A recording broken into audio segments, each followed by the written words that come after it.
Dear student, এখন তোমাদের class 9 এর 5 কত আছে বলো তো? 3। কষা থেকে 5.3 এর অপনয়ন পদ্ধতিতে যে অঙ্কগুলো রয়েছে তার সিরিয়াল নাম্বার কত হচ্ছে 6। বোর্ডে লিখলাম, দেখো কিভাবে অঙ্কটা হয়। এই যে 3 আছে এখানে, কি না? 3 এর সাথে এখানে কোণাকুণি গুণ করে দাও, তার কত হবে? তাহলে 3x হয়ে গেল এখানে, প্লাস কত? তাহলে 2 এর সাথে কি আছে এটা y গুণ করে দাও, তাহলে কত হয়ে গেল? এটা 2y সমান 3 আর 2 এর লসাগু কত হয়? 6। তাহলে 6 দিয়ে 1 কে গুণ করে দাও, 6 কে কত হয়ে গেল এখানে? 6। আর এখানে দেখো 2x তাহলে এখানে হয়ে গেল প্লাস 3 এর সঙ্গে y গুণ করে দিই 3y সমান 3 আর 2 এর কত লসাগু কত হলো? 6। তাহলে 6 কে কত হলো? 6। ঠিক আছে, এটাকে আমি এখন 1 নম্বর সমীকরণ ধরে নিচ্ছি, এটাকে ধরছি কত? 2 নম্বর সমীকরণ। দেখো এবারে কি করতে হবে? হয় আমাকে x কে কাটাতে হবে, না হলে পরে y কে কাটাতে হবে। x কে যদি আমি কাটাই তাহলে আমাকে এখানে কত?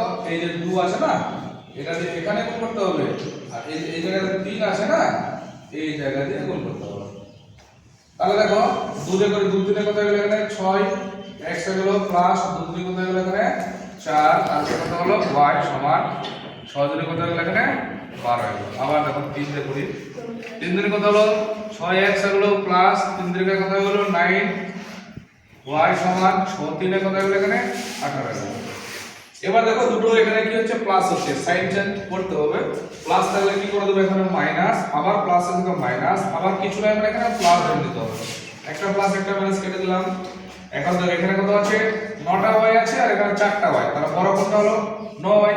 এই যে বড়র চিহ্ন যেটা মাইনাস আছে সেটা প্রথমে লিখে দিতে হবে, আর 9টা y থেকে 4টা y বাদ দিলে কত হলো? তাহলে 5টা y থাকছে সমান। আবার এখানে দেখো 18 হচ্ছে বড়, বড়র চিহ্ন কি আছে? মাইনাস, তাহলে মাইনাস লিখবো। এবার 18 থেকে কি করব? 12 বাদ দিব, তাহলে এখানে কত হচ্ছে? তাহলে 2 8 6 তাহলে কত হচ্ছে? 6। এবার এখানে মাইনাস আছে না, এই মাইনাস আর এই মাইনাস কে কেটে দেব, তাহলে বা কত? তাহলে আমার এখানে হয়ে গেল বা হলো কি y সমান সমান কত হলো এখানে? 6, নিচে কত হয়ে গেল এখানে? 5। এবার লবটা কি হচ্ছে? বড় হচ্ছে, আর হরটা কি হচ্ছে? ছোট, এর মানে ভাগ যাবে। তাহলে এখানে লিখবো কি আমি? একবার দেব, ঠিক আছে?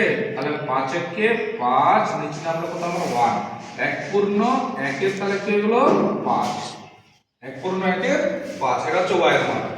এবার কি করব? y এর যেটা মান আছে না, দুটো সমীকরণের মধ্যে যে কোনো একটাতে কি করব? বসিয়ে দেব। ঠিক আছে, তাহলে দেখো এখন এটাতে লিখি এই জায়গাতে লিখে দিচ্ছি। ঠিক আছে, যে 1 নং সমীকরণে y এখন বসিয়ে পাই।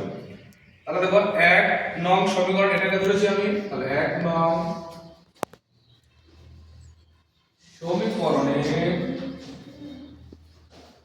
সমীকরণে y এর মান বসিয়ে পাই।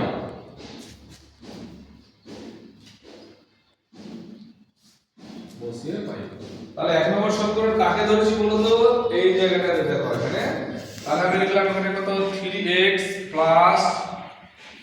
2y সমান কত হলো? 6, বা 3x 2 ইনটু, এটা কোন অবস্থায় আছে? ঠিক আছে, তাহলে এখানে আমি পুরোটা এখানে কত আছে বলো তো? সবাই 5 আছে না, এই অংশটা বসাচ্ছি আমি। ঠিক আছে, তাহলে এখানে কত হলো? সবাই কত হলো এখানে? সবাই হলো কত? 5। তারপর দেখো সমান, তাহলে কত হলো এখানে? 6,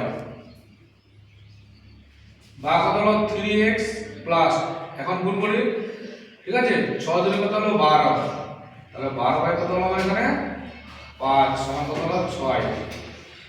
আবার দেখো এখানে তাহলে থাকছে কি? 3x সমান, এই 6 বসিয়ে দাও, প্লাস আছে মাইনাস হলো এখানে 12 বাই তাহলে কত হলো আমার এখানে? 5 হয়ে গেল, বা 3x সমান এখানে হর ধরে নিচ্ছি 1, 5 আর 1 প্লাস কত হয়ে গেল? 5, 1 5 5, 6 5 কত হয়ে গেল এখানে? 30, মাইনাস কত? 5 এর 5, 12 কে 12, বা কত হলো? 3x সমান 30 থেকে 12 কি করতে হবে? বিয়োগ করতে হবে। এর মানে 2 কত? 8 সাথে 1 1 আর 1 2, তাহলে কত হলো? 18, 18 বাই কত হলো এখানে? 5। এই যে 3 আছে না, 3 দিয়ে কেটে দিচ্ছি। ঠিক আছে, 3 6 কত হয়ে গেল এখানে? 18 হয়ে গেল। তাহলে বা x সমান তাহলে কত হলো? 6 বাই কত হলো? 5, মানে 6 বাই 5। আবার এখানে দেখো লবটা কি হচ্ছে? বড় হয়ে যাচ্ছে তাহলে কি করব ভাগ করে দেব এখানে লিখলাম 6 5 দিয়ে ভাগ করি 5 কে 5 নিচে হলো কত 1 আবার এখানে পূর্ণ সংখ্যা করে দিই তাহলে একটা চলে হলো উপরে আর এই যে 5টা আছে না চলে আসবে কত এখানে তাহলে এখন লিখতে হবে কি অতএব নির্ণয় সমাধান নির্ণয় সমাধান x সমান সমান যা পাওয়া গেল y সমান সমান তাই পাওয়া গেল 1 গুণ 1 এর 5 1 গুণ 1 এর 5 সমান y সমান সমান কত হয়ে গেছে 1 গুণ 1 এর 5 এই হচ্ছে উত্তর বুঝা গেল সবারই হ্যাঁ স্যার ওকে